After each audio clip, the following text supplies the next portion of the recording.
Thank you for that speech. We now turn to the final speaker for the opposition, Aditya Mishra. Adi is a third-year student studying law at Jesus College, where he resides as president of the JCR. He won the right to speak through open audition.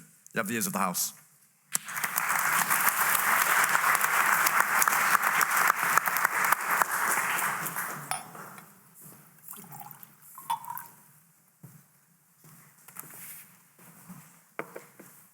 Mr. President, thank you. Members of the House. For those of you waiting in avid anticipation of my full-scale defense of the Iraq War, I'm afraid you will be disappointed. The argument I seek to persuade you of tonight is not that the Iraq War was necessary or justified or absent of any atrocities. The fundamental premise of my argument tonight is that criminal responsibility in international law has a special significance, and this special significance ought not be diluted. Members of the House, I was slightly disappointed by Dr. Stuart Jolly's speech. The crime of aggression requires not only that warfare be illegal, but that it be manifestly illegal for criminal responsibility as opposed to state responsibility to arise. Members of the House, my second argument will be what I call the ambiguous case for war. The case for war was not strong, but there were some justifications for war, such that the specific level of aggression and illegality required by the crime of aggression were not satisfied. Thirdly and finally, I will argue that criminal responsibility for specific acts, such as war crimes and torture, require a nexus between the person in command, i.e. the leaders, and the individuals carrying out the attacks or the acts. At least with respect to atrocities in the Iraq War, I say this cannot be established. Members of the House, on the 1st of October 1946, members of a monstrous regime were held responsible for various international crimes. 12 were convicted for their planning and execution of acts of aggression. Such acts stemmed from a premeditated plan to reshape the European order in a way that fit their evil agenda. 2 years later, 18 more were held responsible for their own acts of aggression in their leadership of Imperial Japan. Thus far, the trials of Nuremberg and Tokyo have been the only instances in which the crime of aggression has been prosecuted. This is because, to quote the Nuremberg judgment, and this is a quote you've heard many times tonight, the war of aggression is the supreme international crime, differing only from other war crimes in that it contains within itself the accumulated evil of the whole. I read on. The aggressive designs of the Nazi government were not accidents. They were a deliberate and essential part of Nazi foreign policy. Two things were deemed to be essential: the disruption of the European order and the creation of a greater Germany. Members of the House, the crime of aggression in international law requires a very specific form of aggression, a planned subjugation or annexation. It goes beyond just illegal warfare. The same is true under modern definitions. Under the Rome Statute, an act of aggression must constitute a manifest violation of the Charter of the United Nations for criminal responsibility to arise. Illegal war will make states responsible under international law. That is true. But not all acts of aggression will give rise to criminal responsibility. That is reserved for the most disgusting, perverse, and obvious acts of illegality. Point of information.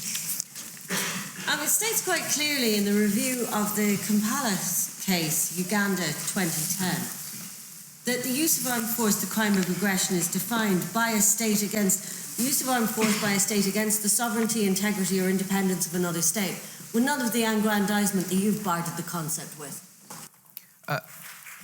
I have read directly from the statute, the Rome Statute, that defines the crime of aggression.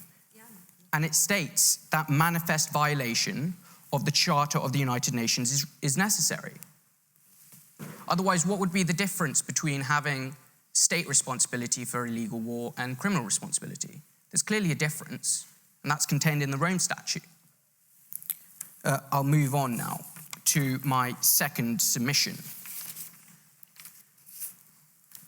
War may have been illegal, but it was certainly not manifestly illegal. The case for war was sufficiently ambiguous at the time, such that we cannot ascribe criminal responsibility to its leaders. As has been pointed out, in 1990, Iraq invaded Kuwait, prompting the UN Security Council to pass Resolution 678, authorizing states to use all necessary means to restore peace and security in the area. After a successful coalition military campaign, Iraq agreed to a ceasefire under Resolution 687, under which it was required to dismantle its WMD program and allow in UN inspectors. Failure to comply with these terms would breach the ceasefire and potentially reactivate authorization for force under Resolution 678. Therefore, I put it to the House that if credible evidence suggested that Iraq remained in breach, this legal basis could potentially justify intervention, as they sought to argue at the time. For that, we do need some evidence. Yes? The problem is we know that that basis of the information was not credible. It's an extraordinary step under international law to get to invasion. And we know that the basis, not just from what we know now, but from what was also being told at the time by many senior experts, was simply not credible and was manufactured. And therefore, how can you possibly say, especially given what we know about how legal advice was pressured, how can you possibly say that there was a credible case that Iraq was in breach of that resolution? What I would say is I would compare this to what we saw in the judgments of the Nuremberg and Tokyo trials, which is that if you compare this to the acts of aggression in those cases, here there was an attempt to put forth a legal basis. There was some legal justification. Even if we say it was not good enough, my argument is that we didn't see manifest illegality in this instance. And I think it's important that criminal responsibility corresponds to the differing levels of moral wrongs. Sorry, I must make progress. I'll move through the evidence of WMDs very briefly. Saddam Hussein had used chemical weapons against his own population in the past and was thus seen as willing to use them. By 1999, the UN Special Commission had found and destroyed a substantial quantity of biological and chemical weapons, but they did note that Iraq had sought to conceal WMDs and that not all destruction was conducted under the supervision of the UN. Finally, after Resolution 1441, there was some non-compliance from Iraq that continued.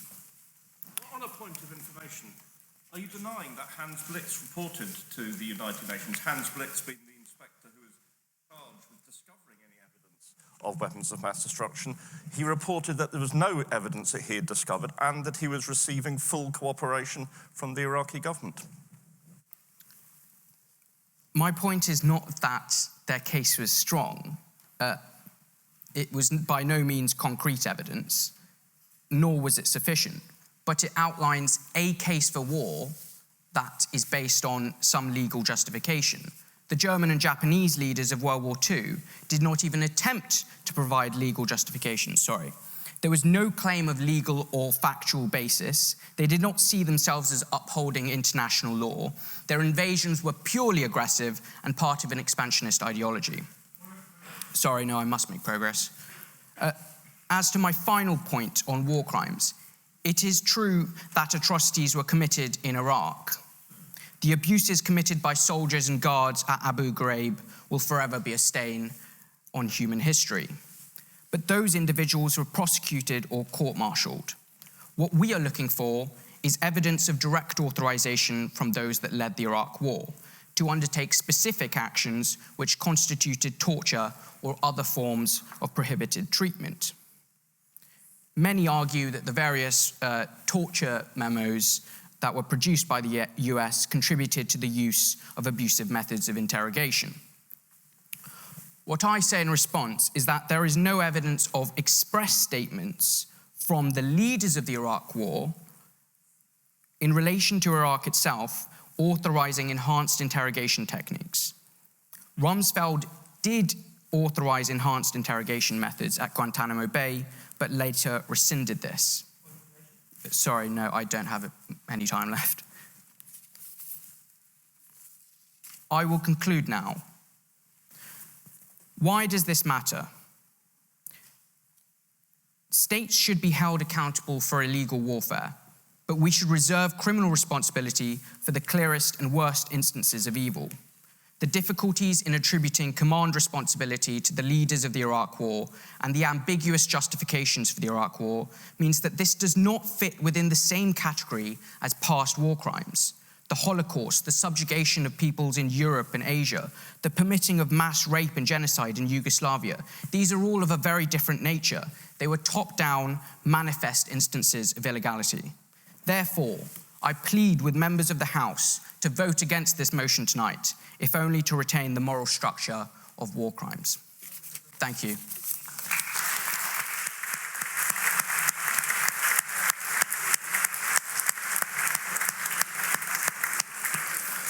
Thank you very much for that round of paper speeches. One brief notice before we vote, that the Winter Ball tickets are still selling out. So if you would like to attend the best evening in Cambridge this term, do check online on our Instagram. I'd say the floor prize has to go to the gentleman up there for his very compelling case. So do see me after to talk about cocktail classes. And in this house, we vote with our feet. So at the back, you see the ayes, the nays, and the abstentions in the middle. Please make your choice walking through the door and join us in the orator for free chips and drinks, and the results will be announced. Thank you.